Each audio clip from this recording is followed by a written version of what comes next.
Welcome back. I hope that you all had a super and safe weekend. It has been great catching up with some of you through Teams, either looking at your learning, joining in your first practice live session, or replying to a learning comment in the posts. Today's assembly will help us to begin to understand that difficult things happen to us, but the important thing is how we adapt to the situation that we didn't expect, didn't like, or are struggling with. It will also help us to understand that people around us can support our resilience. We will also think about how getting through difficult times is a vital part of learning and can help inform how we respond in the future, helping us to bounce forward. It is important to learn how to get through difficult times. I'm going to share a recent occasion during remote learning when I noticed a pupil who kept trying even though what they were trying to do was difficult for them.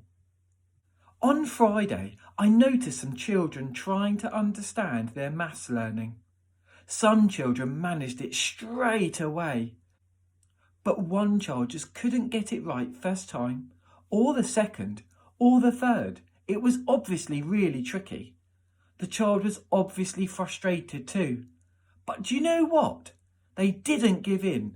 They kept trying and practicing. I wondered if they would have given up altogether or if they would try again. And you know what? There they were, having another go, determined to hang on in and not give up even though it was really tricky. Difficult things do happen to us, but the important thing is how we adapt to the situation that we didn't expect, didn't like, or are struggling with. Take time to share with an adult an example of an occasion when you have tried to do something that was difficult for you. What did you do? Did you keep on trying? What helped you to keep going? Who helped you to keep going? When things don't go as we want them to, it can be really hard to remain resilient. The important thing is how we adapt to the situation that we didn't expect or that is more difficult than we have experienced before. Can anyone remember which value hero we may be thinking of? And which value? That's right, it's Determined Derby who helps us to be resilient. What does the word resilience mean? It is quite an unusual word and can be tricky to explain, but it is a really important word for us at home, in school, and our lives. Can you think of any words and phrases that relate to the word resilience? Fantastic! Asking for help, learning from mistakes, trying something different, and staying positive. We can learn new things or find ways to get better. We can learn by making mistakes. Let's watch Giraffes Can't Dance. This is a story about a giraffe called Gerald who didn't give up, even though he might have felt like walking away. I'm Giles Andreae, and I'm going to read you my book, Giraffes Can't Dance. This is a lovely gold 20th anniversary edition, written by me, as you can see, and illustrated by Guy Parker-Rees. Gerald was a tall giraffe whose neck was long and slim, but his knees were awfully bandy and his legs were rather thin. He was very good at standing still and munching shoots off trees, but when he tried to run around, he buckled at the knees. Now, every year in Africa, they hold the jungle dance, where every single animal turns up to skip and prance. And this year, when the day arrived, poor Gerald felt so sad, because when it came to dancing, he was really very bad. The warthogs started waltzing, and the rhinos rock and rolled. The lions danced a tango, which was elegant and bold. The chimps all did a cha-cha with a very Latin feel, and 8 baboons then teamed up for a splendid Scottish reel. Gerald swallowed bravely as he walked towards the floor. But the lions saw him coming, and they soon began to roar. "Hey, look at clumsy Gerald!" the animals all laughed. "Giraffes can't dance, you silly fool!" "Oh, Gerald, don't be daft." Gerald simply froze up. He was rooted to the spot. "They're right," he thought. "I'm useless. Oh, I feel like such a clot." So he crept off from the dance floor and he started walking home. He'd never felt so sad before. So sad and so alone. Then he found a little clearing and he looked up at the sky.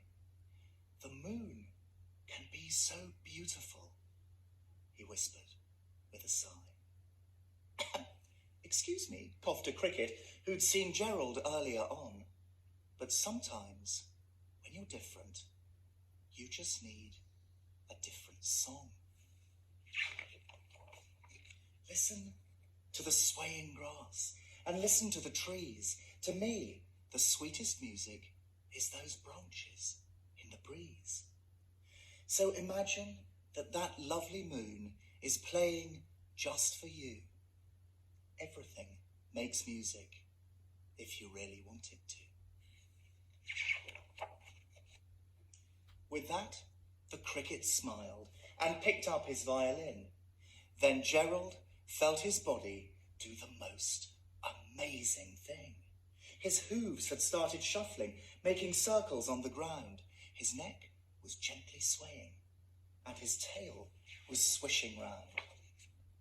He threw his arms out sideways, and he swung them everywhere. Then he did a backward somersault and leapt up in the air.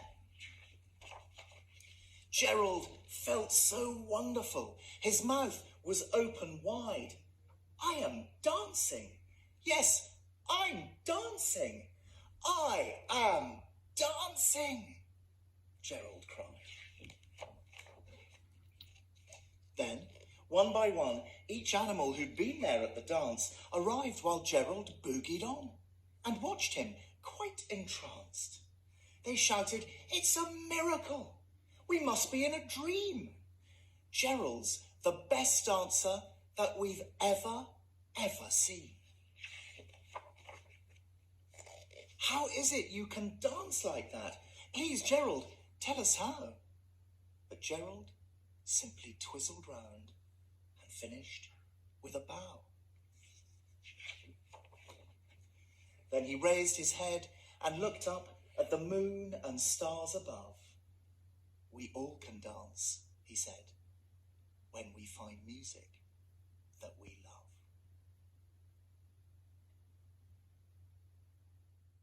What was difficult for Gerald the giraffe? How did he feel about this? What did he want to do? What helped him to keep on trying? How did he feel when he succeeded?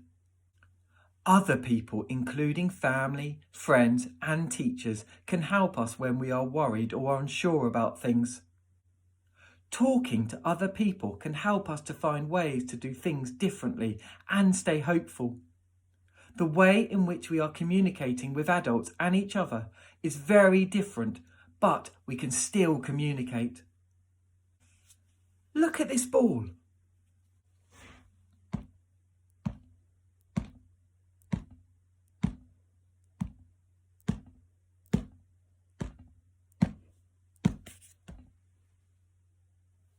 Look how it keeps bouncing again and again and again. No matter how hard you throw it, it always bounces back. How is the bouncing ball similar to Gerald the giraffe in the story? This bouncing ball reminds me of Gerald the giraffe in this story because at first he thought he couldn't dance, but with a little help from his friend, he kept on trying until he got better at it, even though it was really difficult for him. He didn't give up and he kept on bouncing, and because he didn't give up, he was able to learn something new and he felt really good about himself and what he was able to do. He bounced forward. Think about some of the things that helped Gerald keep bouncing forward. What or who do you think helped Gerald to get through this difficult time? Cricket supported Gerald by helping him to find his own way to dance. Other people, including family, friends, and teachers, can help us when we are worried or unsure about things. Communicating to them can help us find ways to do things differently. Gerald spent time looking at the moon, thinking about things and relaxing.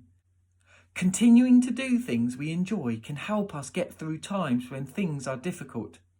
It is good to think about the things that you enjoy and that make you happy so you can remember to keep on doing them even when times are tough.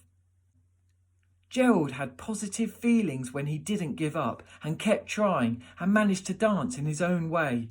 Staying positive and remaining hopeful can help us to keep trying. Let's take time to reflect.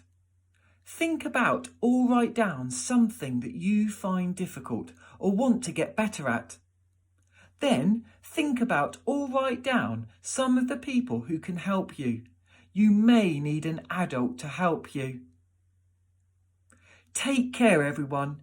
Keep safe, and I look forward to seeing your learning and you very soon. Take care. Bye.